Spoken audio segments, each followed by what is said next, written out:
Jan Suraaj party के संस्थापक प्रशांत किशोर ने एक बार फिर बिहार भाजपा के प्रदेश अध्यक्ष दिलीप जायसवाल पर गंभीर आरोप लगाए हैं। प्रेस कॉन्फ्रेंस में प्रशांत किशोर ने दावा किया कि दिलीप जायसवाल ने राजेश शाह नामक युवक की हत्या करवाई थी। यही नहीं, उन्होंने ये भी आरोप लगाया कि दिलीप जायसवाल के मेडिकल कॉलेज से फर्जी डिग्री लेकर कई नेता और अफसरों के बच्चे डॉक्टर बने हैं। प्रेस कॉन्फ्रेंस के दौरान प्रशांत किशोर के साथ मृतक राजेश शाह की मामला देवी और बहन रीता कुमारी भी मौजूद थी।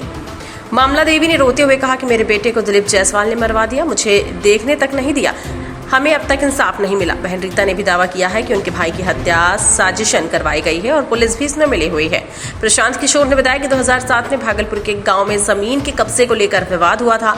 राजेश शाह ने स्थानीय लोगों के साथ मिलकर जमीन बेचने का प्रयास किया, जिससे नाराज होकर दिलीप जायसवाल ने भीड़ के नाम पर उसकी हत्या करवा दी।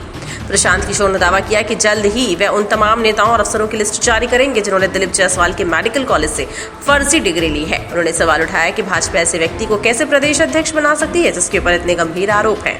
प्रशांत किशोर ने बिहार की कानून व्यवस्था पर भी निशाना साधते हुए कहा कि बिहार की पुलिस शराब पकड़ने में व्यस्त है, अपराध रोकने में नहीं। उन्होंने डीजीपी के हालिया बयान का भी मजाक उड़ाया।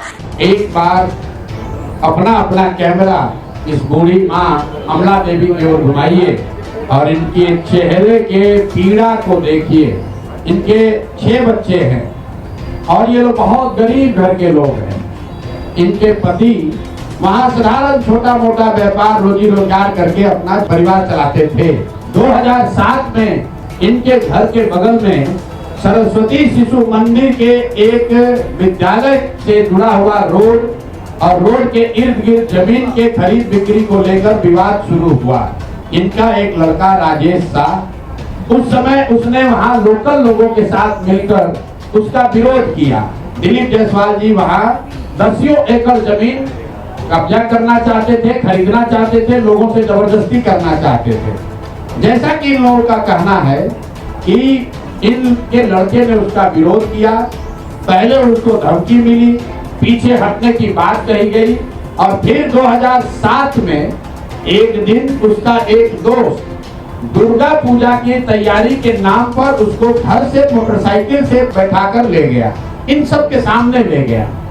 और फिर इनको खबर मिलती है कि एक भीड़ ने उस बच्चे को, इनके बेटे को घेर कर पीटा है और इतनी बुरी तरह पीटा है, ऑलमोस्ट मरणासन्न हो गए और उनको किसी सरकारी अस्पताल में नहीं ले जाया गया। वो कहीं सरकारी अस्पताल में नहीं गए, उस व्यक्ति को उठाकर दिलीप जायसवाल के नियंत्रण वाले माता गुजरी देवी कॉलेज में, मेडिकल कॉलेज में ले जाया गया। हद सुनिए कि भाई लड़का इनका गया और तथाकथित तौर पर पुलिस का जो एक वर्जन है कि भीड़ ने उसको मारा, उसके पास पिस्टल था, ऐसा पुलिस के एक आरोप पत्र में कहा गया है, जैसा कि किसी ने इल्जाम लगाया है। वो बच्चा, उसको 100 लोग रोड पर मारते रहे लेकिन उसके हाथ में पिस्टल, उसने पिस्टल नहीं चलाया। और पुलिस को इसकी सूचना किसने दी? पुलिस के खुद के रिकॉर्ड के हिसाब से दिलीप जायसवाल ने खुद पुलिस को बताया कि एक भीड़ यहाँ पर है जो उनके घर से 2 किलोमीटर दूर है। देखिए कितने बड़े समाज सेवी हैं, कितनी चिंता उनको है। भीड़ एक बच्चे को मार रही है, एक युवक को मार रही है। पुलिस को सूचना दिलीप जायसवाल ने दी, उस बच्चे को वहां से दिलीप जायसवाल के मेडिकल कॉलेज में भर्ती कराया गया, राजेश शाह को। उसके बाद 2 दिनों तक ये पूरा परिवार, ये इनके शब्दों में अभी आप सुनिएगा, ये लोग छटपटाते रहे कि हमको हमारे बच्चे से एक बार मिला दीजिए। इनको राजेश शाह से उनके माँ, उनके बाबूजी को मिलने तक नहीं दिया गया और पुलिस ने केस ये बना दिया कि यही आदमी सुपारी लेकर दिलीप जायसवाल का वो मारने आया था पिस्टल लेकर, और दिलीप जायसवाल के समर्थकों ने या सामान्य नागरिकों ने उसको घेर कर मार दिया। अब वहीं पे खत्म नहीं हुई बात, 1 साल तक करीब इनका FIR रजिस्टर नहीं किया गया है।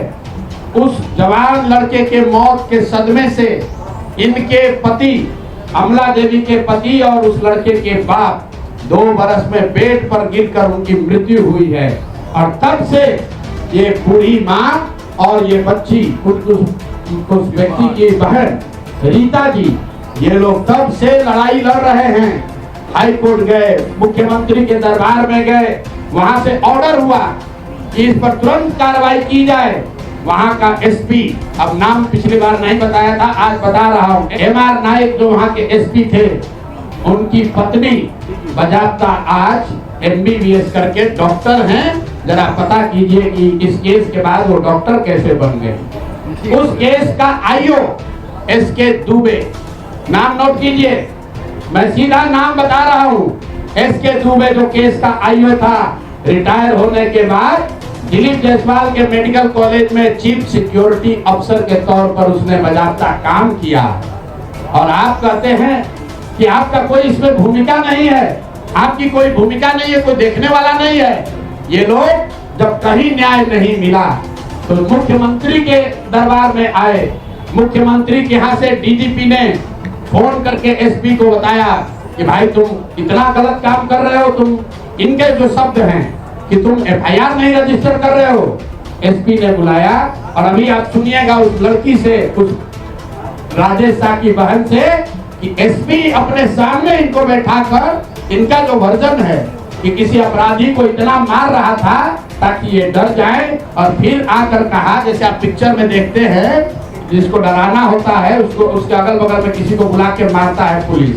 तो ये बता रही थी कि एसपी ने इनके सामने किसी अपराधी या किसी बंदी को मारा और मारने के बाद इनको ज्ञान दिया कि अरे तुम शादी उदी करो, अपना काम करो, ये सब कहाँ चक्कर में आप पड़ी है।